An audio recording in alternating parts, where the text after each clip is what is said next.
선생님의 강연은 당연히 전쟁에 관한 얘기겠죠? 맞습니다. 예. 전쟁은 인류의 역사에서 항상 있어왔던 그 비극으로 우리가 알려져 있는데, 지금까지의 그 전쟁에 관한 역사 서술이라든지 연구는 남성의 시각에서만 바라봤습니다. 사실은 역사를 연구해 보면 전쟁, 군대와 여성이 상당히 밀접한 연관을 가지고 있습니다. 여성 전투원이 대거 등장하는 최초의 사건은 바로 제2차 세계대전이라고 할 수 있죠. 당시 그 나치 독일을 이끄는 독재자였던 아돌프 히틀러가 제1차 세계대전 때 독일의 스라린 패배를 서력하겠다. 그리고 독일 민족의 영토를 확장해서 유럽의 어떤 패권자가 되겠다는 욕심을 가지게 됐죠. 그리고 1939년에 폴란드를 침공하면서 제2차 세계대전이 일어나게 됩니다. 그런데 제2차 세계대전의 그 주요 교전국 가운데 영국, 독일, 미국, 소련 요 나라에서는 여성 인력을 대규모로 군대로 끌어들여서 전쟁을 수행하게 됐습니다. 먼저 미국의 여성 군인을 한번 볼까요? 제2차 세계대전의 미군 그 여군의 모습인데요. 영국의 기지를 둔 미 제8 항공부대에 배속돼 있어서 전신 인자기를 작동하고 있는 위민스 아미 코어의 부대원들의 모습입니다. 또한 미국 여성은 육군뿐만 아니라 해군에서도 근무하게 되는데요. 미 해군 자원 비상근무 여성부대라는 별도의 조직이 창설됩니다. 멋있다. 이것은 그 우편물을 그 분류하고 처리하는 역할을 맡고 있는 여군들입니다. 사실은 뭐 해군하고는 직접 연관성이 없어 보이는 사진으로 보일지 모르겠지만, 병사들의 사기를 가장 높이 올리는 방법 중에 하나가 가족에게서 온 편지를 읽는 그런 순간이었거든요. 그래서 저런 식으로 우편 업무를 처리하는 게 군대가 전쟁을 수행하는 데 상당히 중요한 역할을 합니다. 그리고 그 밖에도 항공 기계병, 그다음에 항공 금속 세공인, 라디오 운영자들, 남성이 일반적으로 하고 있었던 일을 여성들이 맡게 되고 그 임무를 아주 훌륭하게 수행했습니다. 영국의 여군은 어떤 역할을 수행했을까요? 자, 전투 나갔네요. 여기 군대를 다녀오신 분이 많을 텐데 저 포가 어떤 포인지 아시겠습니까? 네, 전투기 방어. 맞습니다. 예. 고사포란 표현도 있고 대공포란 표현도 있는데요. 저런 그 영국을 침공하는 나치 독일의 항공기, 전투기, 폭격기를 떨어뜨리는 대포를 운영하던 사람들이 주로 여성이었다는 얘기입니다. 그런데 여성 군인의 활동 범위는 뚜렷한 한계가 존재했던 것도 사실이에요. 그것은 뭐냐면 이 대공부대원들이 거의 다 그 여성이었지만 지휘관은 예외 없이 중년 남성이었습니다. 그리고 또 대공부대의 특성상 이 최전선에 있기보다는 후방에서 방어 임무를 수행했거든요. 그래서 전선에서 멀리 떨어져 있었기 때문에 이런 의미에서 여성 여군은 남성 군인의 그 빈자리를 메우는 전투 임무보다는 보조 임무를 수행했던 것입니다. 우리가 지금까지 그 미국, 영국, 독일 여군의 사례를 살펴봤는데요. 그런데 한 나라에서는 그림이 다릅니다. 바로 그 나라는 소련입니다. 예. 소련에서는 특히 정말로 많은 여성이 군대에 동원되는데요. 제2차 세계대전의 절정기였던 1943년 말에는 그 수가 무려 100만 명에 이르게 됩니다. 예, 100만 명이라는 숫자는 지금 대한민국 국군의 수가 50만 명을 약간 상회한다고 하면 거의 그 2배에 달하는 그 병력 규모였던 것이죠. 그래서 당시 소련의 그 붉은 군대 전체 병력이 약 8%를 차지하게 됩니다. 숫자가 많을 뿐만 아니라 이 소련군에서는 여성 군인의 모습을 찾아볼 수 없는 병과가 사실 거의 없었어요. 여성 전투기 조종사, 여성 폭격기 조종사, 여성 함상 근무원, 여성 전차병, 여성 저격병. 줄줄이 나열하다 보면 한 10분도 모자랄 정도로 상당한 활약상을 보이게 되는데요. 자, 그런데 역사학에서 말이죠. 어떤 현상이 난데없이 갑자기 느닷없이 나타나는 경우는 없습니다. 어떤 현상이 나타나려면 그 전에 선례, 그러니까 뭐 프리퀄이라고 하는 아니면 전사라고 하는 이런 것이 있어야 되거든요. 근데 소련, 그러니까 러시아의 옛날에는 여성 전투원이 띄엄띄엄 존재합니다. 그 한번 실례를 한번 살펴볼 텐데요. 여러분, 그 두 인물이 같은 사람입니다. 얼굴이 진짜 예, 예. 이름이 그 나데지다 두로바라고 하는 여성인데요.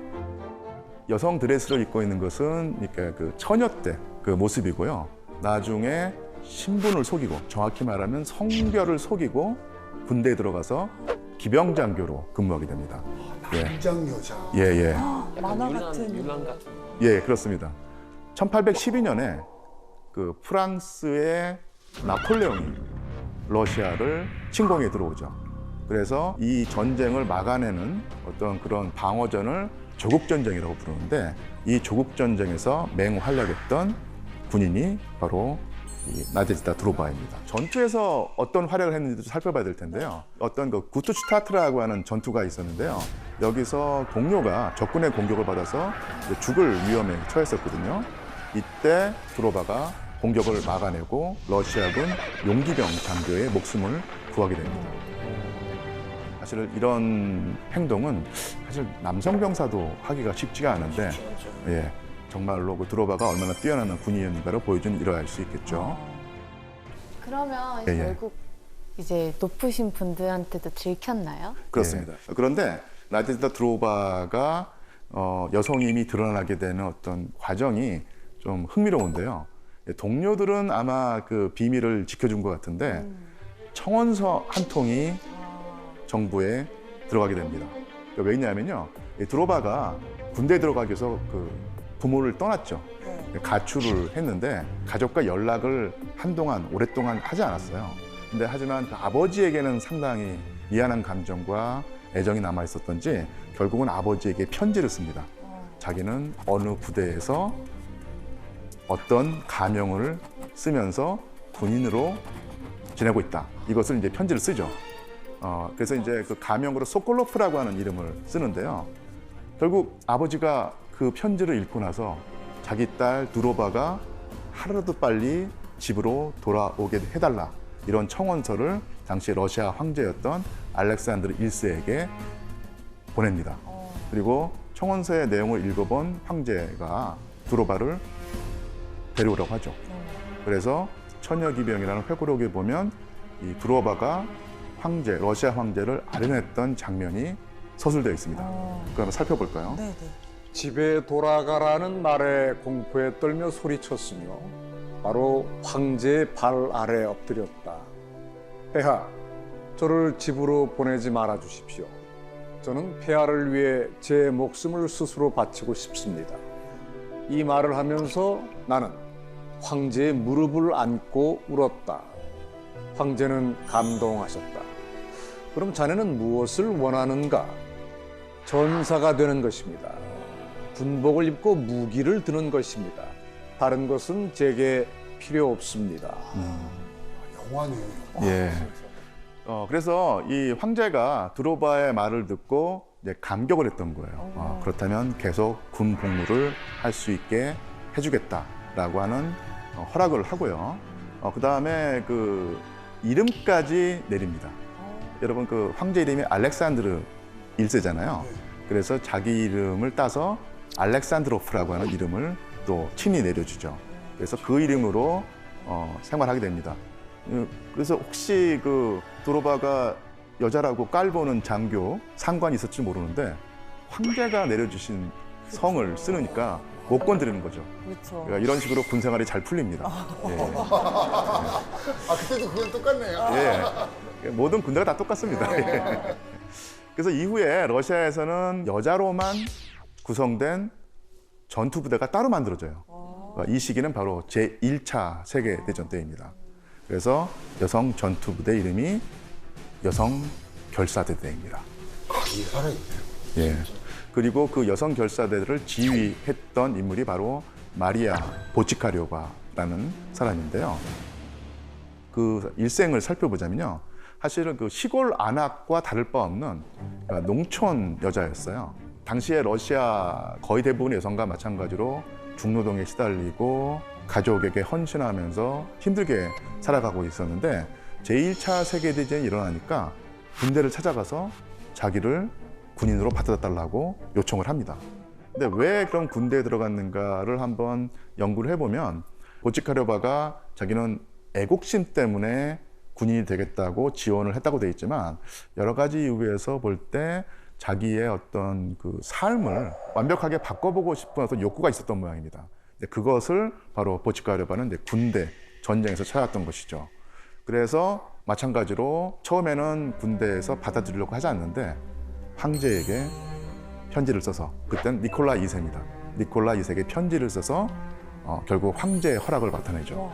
그래서 군대에 들어가서 훈련을 받고 군인이 됩니다. 그래서 그 제1차 세계대전에서 이제 최전방에 배치가 됐고요. 실제로 아주 뛰어난 활약을 했고요. 상당히 그 유명한 인물이 됩니다. 전국에서 그 지명도가 올라가고 어떤 그 발언의 무게가 실리게 되는데 이때 그 러시아가 상당히 그 독일군에게 연전연패하면서 아주 어려운 상황에 있었거든요. 이때 그 마리아 보체카리오바가 제안을 합니다.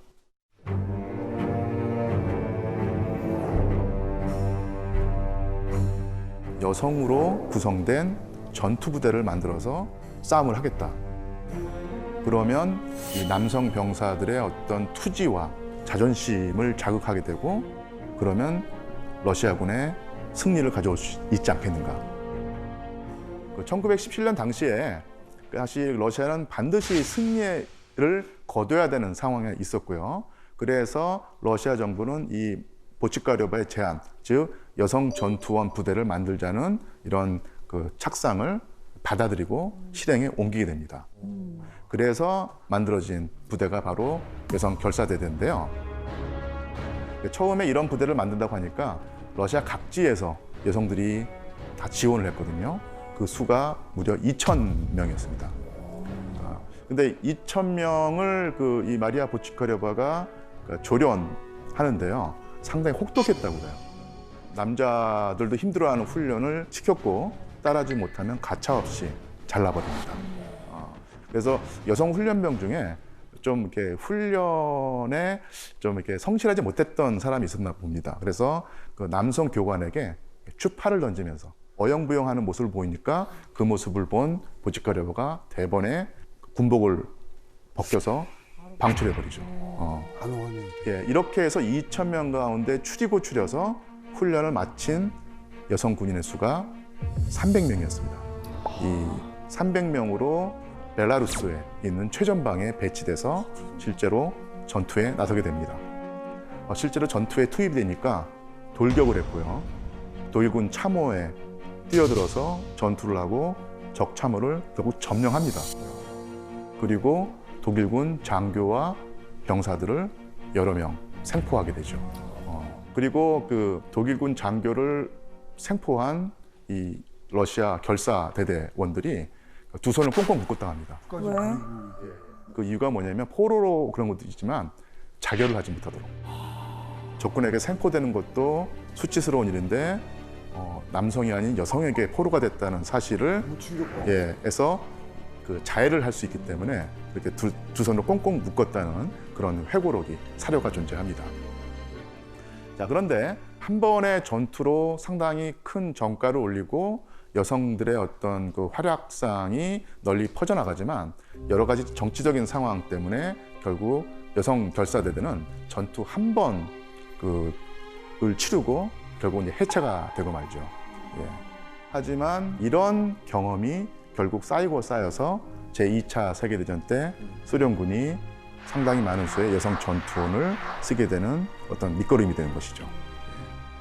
그 소련 여성군인 얘기를 많이 하면서 그 자원 입대한 그 사례들이 많았다고 말씀을 드렸는데요.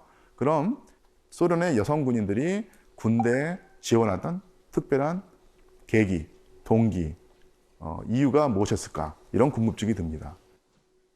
그래서 독소전쟁 초반에 전쟁 포스터가 많이 만들어지는데 이 전쟁이 뭔지 모르는 어린 소녀들에게 나라를 지켜야 한다는 애국심, 우리 가족은 내 손으로 지켜야 한다는 사명감을 심어준 것이 바로 이 전쟁 포스터였죠.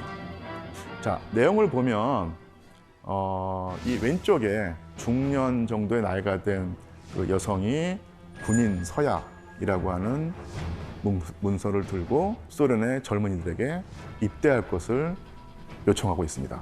그래서 제목이 나라의 어머니가 당신을 부른다, 이런 뜻입니다. 그리고 반대편에는 결연한 표정을 지은 소련의 젊은 여성이 군수공장에서 포탄을 생산해내는 모습을 보여주고 있는데요. 소련의 여성들이 전선에 보낼 무기를 만든다. 승리를 위해서 모든 것을 바치자. 이런 내용이 들어가 있습니다. 진짜 저 포스터를 보면 어떻게 멋있다 이런 생각을 할 것 같아요. 예. 그런 생각이 들도록 만든 것이 바로 포스터죠. 자, 다른 포스터도 한번 보겠습니다. 자, 여러분 이 포스터를 보고 드는 느낌을 한번 말씀해 주시겠습니까? 내 가족들이 이렇게 잡혀 나가고 있다는 거. 근데 적군에 대한 분노를 좀 불러일으키는. 예, 맞습니다. 지금 잘 짚어주셨는데요. 여기서 나오는 여성의 이미지는 적군에게 공격당하고 유린당할 위기에 처한 그런 이미지죠. 그리고 실제로 짐승과도 같은 나치 독일군의 손에 죽음을 당한 여성과 아이의 모습이 나와 있습니다. 그러니까 소련의 남성 군인들이 이런 포스터를 보고 분노심을 느끼고 투지를 발휘해서 우리의 여성과 아이들을 지켜내자, 이런 생각을 품게 만드는 포스터였죠. 그런데 이런 포스터의 기본적인 이미지는 여성은 전쟁의 피해자라는 이미지입니다. 그리고 남성이 지켜줘야 될 존재라고 하는 그런 이미지로 나와 있죠. 실제로 이런 식의 포스터가 정말로 많이 배포돼서 소련 남성 군인들의 어떤 투지를 자극했는데요. 근데 과연 여기서 소련 여성들은 적군의 피해를 일방적으로 당하기만 하고 남성들의 보호를 받아야 되는 그런 나약한 존재이기만 했을까요? 그래서 다른 또 포스터가 있는데요. 밑에 있는 문구를 읽어보면요. 파르티잔, 이 파르티잔은 바로 게릴라 비정규 부대겠죠. 파르티잔이여, 무자비하게 적군을 무찔러라입니다. 상당히 이례적으로 적군을 나치 독일군을 공격하는 여성 파르티잔 대원이 나오고 있는데요. 이런 식으로 그 적을 공격하는 거의 유일한 포스터입니다. 그런데 약간의 그 뒷얘기가 있는데요. 이 포스터를 작성한 화가가 바로 여성이었어요. 이름이 타치아나 예로미냐라는 여성이었는데 아무래도 여성이기 때문에 좀 더 그 어떤 남성과는 다른 입장을 가지고 이런 포스터를 그렸다고 할 수 있겠죠. 지금 역사학에서는 어떤 특정한 전투, 전략 전술, 무기 이런 데도 관심이 많이 있지만 전쟁 때 병사들이 어떤 생활을 했고 어떤 감정을 느꼈는가를 연구를 많이 하고 있습니다. 더더군다나 그 여성 군인들이 구체적으로 군 생활을 어떻게 했는지 역사학자들이 상당히 많은 연구를 하고 있는데요. 자, 그래서 전선에 도착하면요, 곧바로 전투에 투입되지 않고 마련되어 있는 훈련학교에서 훈련을 받게 됩니다.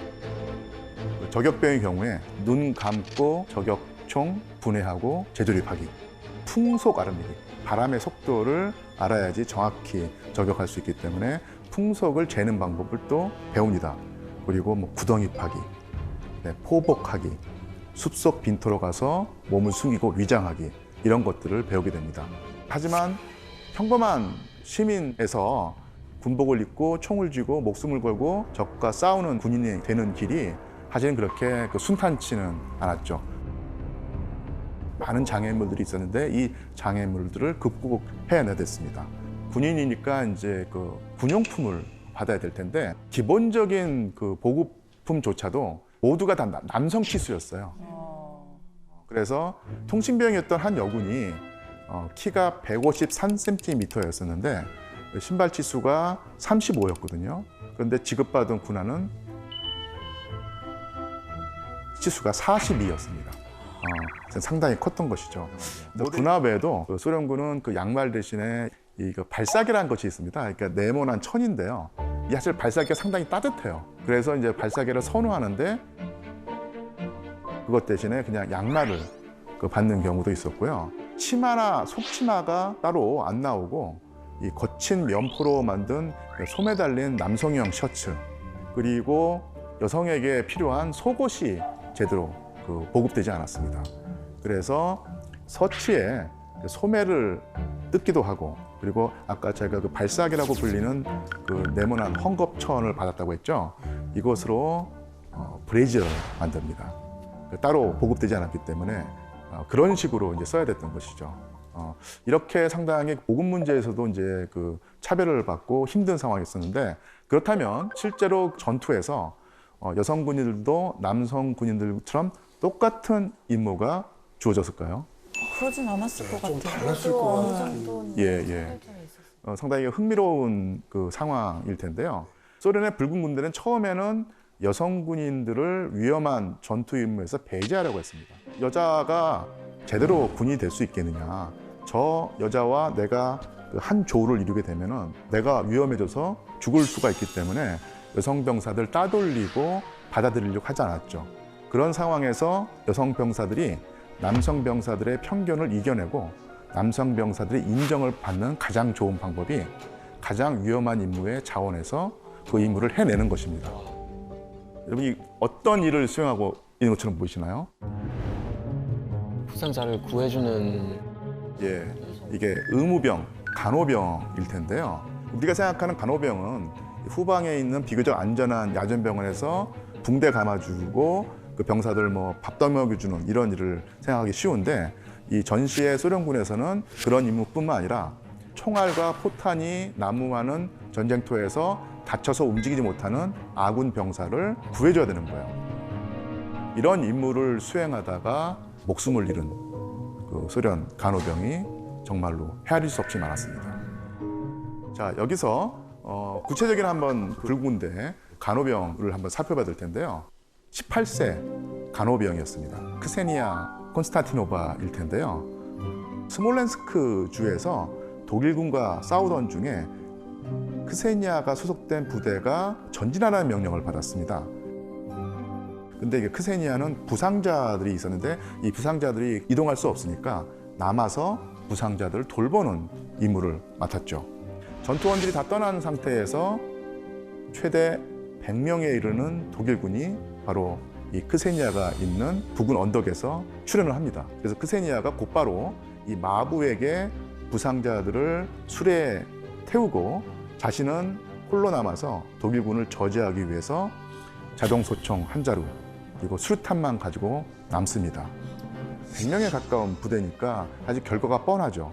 하지만 도망치지 않고 계속 대응하면서 전투를 해서 총알이 떨어질 때까지 싸웠고요. 모든 탄약과 수류탄까지 떨어진 다음에야 독일군이 이 크세니아 콘스탄티노바를 붙잡을 수 있었습니다. 그래서 결국 이 전투에서 크세니아가 목숨을 잃고 말았죠. 하지만 크세니아와 싸우던 독일군이 약 20명 정도 전사했다고 합니다. 그리고 어떤 또 증언에 따르면 60명에 이르는 그 독일군이 전사했다고 합니다.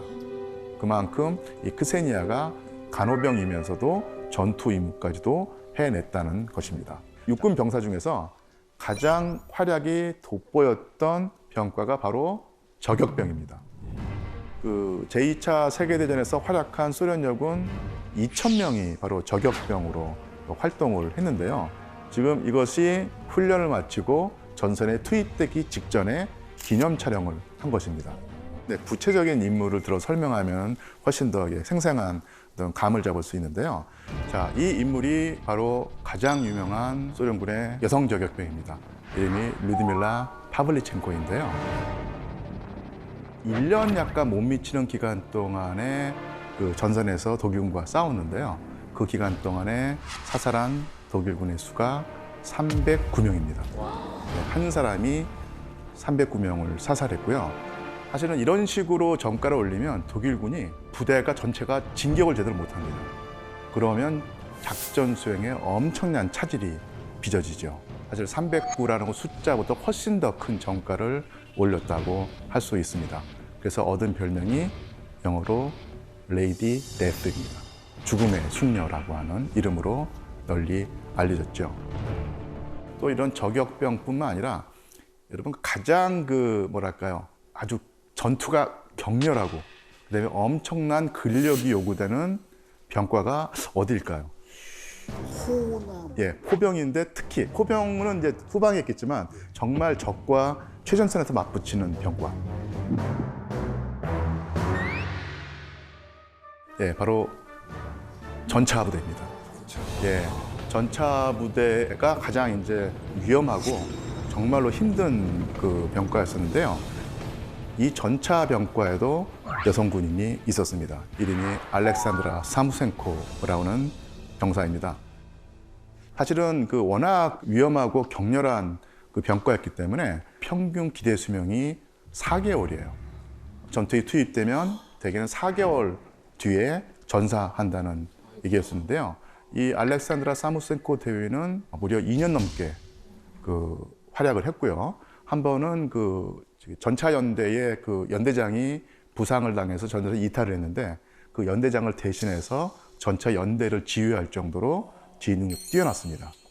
그런데 그 1945년 4월에 베를린 코앞까지 진격을 해서 마지막 전투를 앞두고 있었는데 그 전투 직전에 죽음을 당합니다.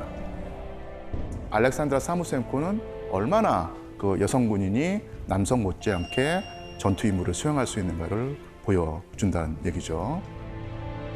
자, 그리고 지금까지 전투 얘기만 했었는데 또 다른 측면이 있습니다. 전투가 벌어지지 않는 나머지 기간 동안에는 군인들, 특히 여성 병사들이 어떻게 지냈을까 하는 부분인데요. 한 그 사례가 있는데요. 그 무전병으로 이루어진 부대가 있었는데 사령관이 그 프티친이라고 하는 그 장교였었는데요. 항상 어려운 임무를 수행하다가 이제 이동을 하게 됐는데 특별히 미용사를 그 불러온 거예요. 그래서 여성들이 그 머리를 말고 어떤 머리를 염색하고 속눈썹을 물리는 어떤 그런 배려를 해줍니다. 그때 여성 무전병들이 엄청나게 좋아했던 겁니다. 그리고 그 전시 상황에서 오락도 중요하죠. 긴장을 이완하고 오락도 즐겨야지 되는데 이때 또 상부에서 그 관현악단, 오케스트라 그 공연에 갈 수 있게 배려를 해주어서 오랜만에 음악을 들으면서 잠시 전투를 잊고 긴장을 이완하는 시간을 가졌고요. 이런 과정을 통해서 더 훌륭한 군인으로 활약할 수 있는 또 기반이 마련되었다고 합니다. 자, 그래서 이렇게 한때 100만 명에 이르는 소련 여군들이 군 생활에 점점 익숙해지게 되는데요. 이런 상황 속에서 한 그 여성 부대가 엄청나게 그 유명해지고 큰 역할을 하게 됩니다.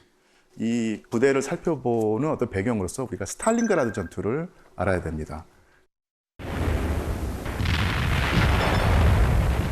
스탈린그라드 전투는 정말로 전쟁의 그 중간 부분에 있는데 소련의 스탈린이 분명히 다음에 독일이 공격을 할 때는 모스크바를 또 노릴 것이다 라고 해서 모스크바 방어에 아주 치중하고 있었거든요. 그때 아돌프 히틀러가 이런 허점을 노린다면서 러시아 남부로 진격을 하게 됩니다. 남부로 쭉 내려가는 도상에 스탈린그라드, 오늘날의 볼고그라드죠. 그 도시가 있는데 이 도시가 최대 격전의 싸움터가 됩니다. 지금 보신 영상 자료는 스탈린그라드가 시작되는 초기에 독일 공군이 수백 대의 폭격기를 동원해서 수천 톤의 폭탄을 스탈린그라드 시에 투하해서 공격하는 장면입니다. 이에 대항해서 이제 소련군도 붉은 군대도 저항을 하게 되는데 이 인물은요, 마리나 라스코바라고 하는 소련의 여군인데 이분은 여성으로만 구성된 공군 부대를 따로 만들려고 했어요. 여기에 붙은 이름이 바로 여성 야간 경 폭격기 부대입니다.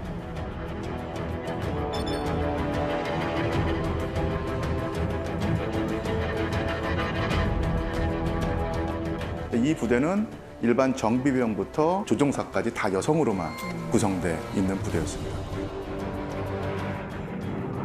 이 부대가 정말로 큰 정가를 올려서 유명해졌는데요. 어떤 일이 있었냐면요. 라스코바 대령이 부대를 편성했는데 훈련까지 다 마쳤죠. 마치고 전투에 투입돼야 되는데 그러려면 여러분들 뭐가 필요하겠습니까? 전투기, 폭격기가 필요한데요. 소련 상부에서 최신형 비행기를 주기를 거절한 거예요. 왜냐하면 비행기는 모자른데 그 최신형 비행기를 아직 실력이 검증되지 않은, 전투 능력이 검증되지 않은 여성 부대에 주는 것은 낭비가 아니겠느냐, 이런 식의 반발이 생겨서 그것을 이제 거부했던 것이고요. 그래서 라스코바가 성능이 떨어지는 비행기라도 있으면 달라라고 요청을 하게 되고요. 그래서 제2차 세계대전 때는 그 단엽기라고 날개가 한 겹인 비행기를 쓰는데 폴리카르코프라고 하는 이 비행기를 받게 됩니다. 이 복역기는 20년, 30년 된 낙후 기종으로 속력이 떨어지고 주로 이제 연락, 그다음에 수송, 훈련으로 쓰는 비행기였거든요. 속력이 떨어지는 비행기이기 때문에 낮에 비행을 해서 공격을 하면 대번에 독일 공군의 공격을 받아서 격추되죠.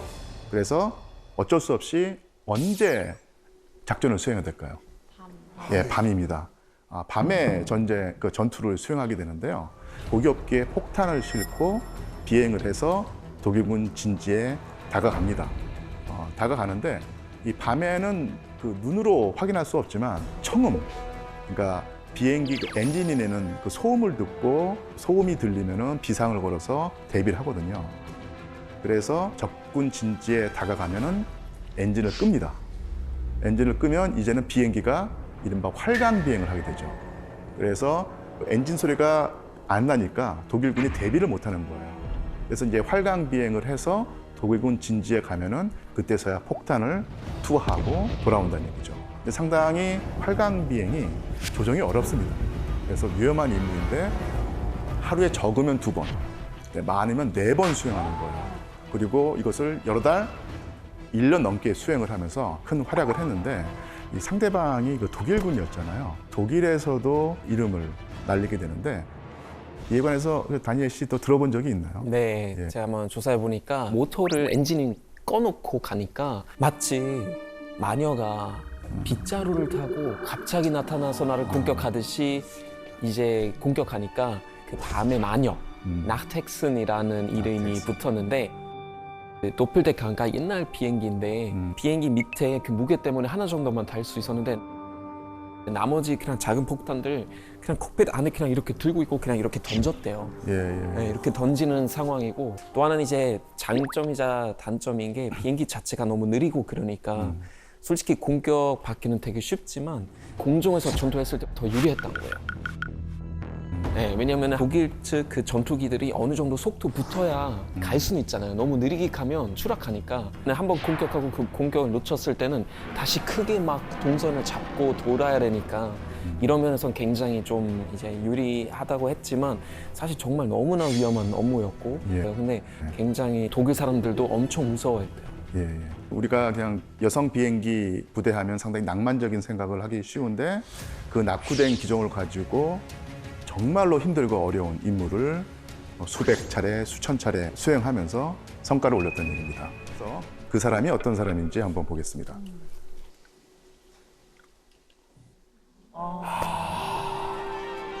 이름이 한나 라이치라고 하는 1930년대와 1940년대의 독일의 유명한 그 파일럿인데요. 그 당시 독일뿐만 아니라 전 세계의 유명 인사로 여성 최초라는 타이틀을 지녔던 사람이 바로 이제 한나 라이치인데 최장시간 채공 기록을 잇따라 갈아치우면서 독일 최고의 글라이더 조종사로 명성을 얻게 됩니다. 그래서 이제 히틀러의 눈에 띄게 된 것이죠. 그래서 곧 그 나치당에 가입을 합니다. 그리고 한나 라이치는 히틀러에 대한 충성심과 존경심으로 히틀러와 친분을 맺게 되고 상당히 가까운 사이가 되죠. 그럼 거기서 어떤 역할을 수행을 하신 건가요? 당시 그 전쟁 중에 그 독일에게 남은 최종 병기, 그러니까 그 히틀러가 전쟁의 판세를 그 뒤엎겠다면서 만들어낸 병기가 바로 V1 로켓입니다.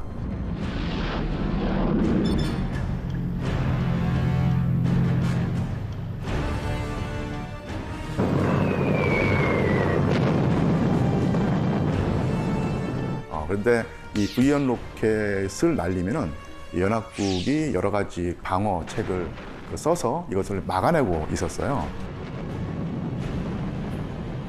그래서 그 V1의 그 명중률이 아주 밑바닥까지 떨어지게 되죠. 그래서 V1 내부에 그 파일럿이 직접 그 탑승해서 직접 목표를 들어받는 인간 폭탄 FI-103이라고 하는 무기를 제작하게 됩니다. 선생님, 그 예. 인간 폭탄이라 하면 그 가미가제처럼 비행기를 타고 폭탄과 함께 목표물에 떨어지는 걸 말씀하시는 거죠? 그렇습니다. 예. 그러니까 이때 한나가 이 인간 폭탄의 테스트 파일럿으로 많은 비행을 실시하게 되죠. 한나라이츠가 이 끔찍한 무기의 그 테스트 파일럿으로 선정된 이유는 이 무기가 로켓으로 움직이고 로켓 연료가 떨어지면 글라이더처럼 활공을 해야 되는데 한나라이츠가 글라이더 조종에서 아주 기술이 뛰어났기 때문에 그 기술을 발휘해서 테스트 파일럿 역할을 했던 것이죠. 그런데 참 역설적인 얘기인데요. 히틀러가 유대인과 슬라비인을 수백만 명 단위로 이제 학살하는 역할을 했는데도 이 프로젝트는 비인간적이고 비인륜적이라고 해서 취소를 했습니다. 뭐야? 그래서 제2차 세계대전에서 전투에 직접 참여한 독일 여성은 결국은 끝까지 나오지 않게 됩니다.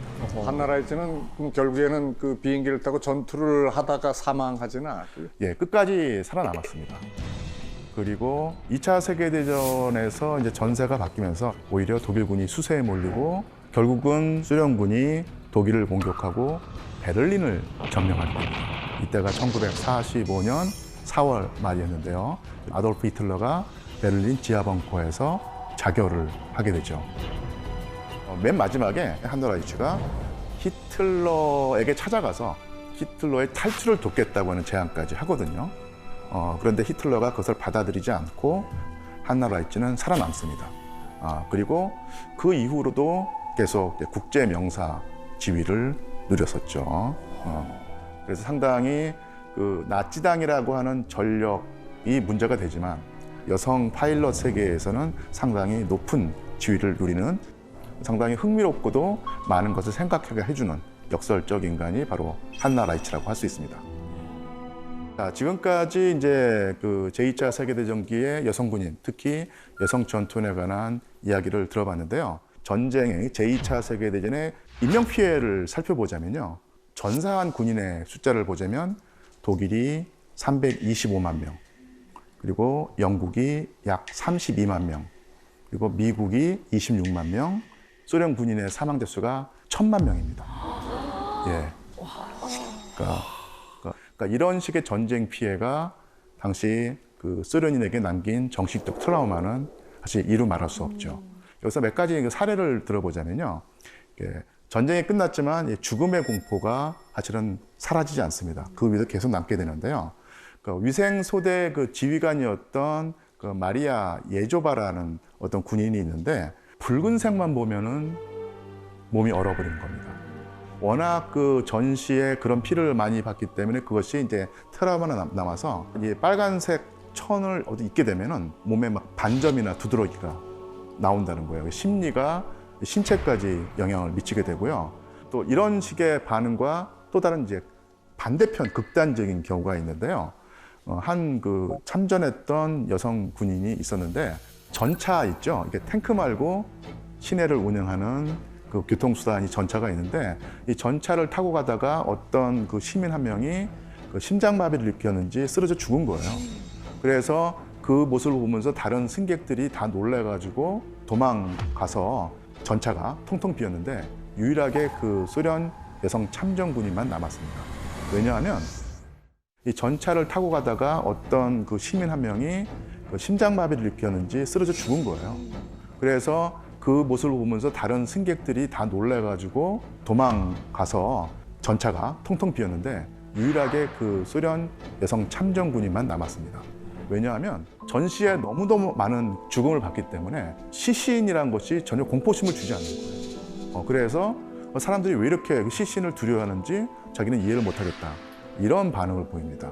사실 양극단의 경우지만 전쟁의 공포, 그다음에 엄청난 그 전사자가 주는 심적 피해가 이쪽 극단, 저쪽 극단에서 나타나서 소련 여군들이 민간 생활을 할 때 남들과 다른 반응을 보이게 만들었던 것이죠.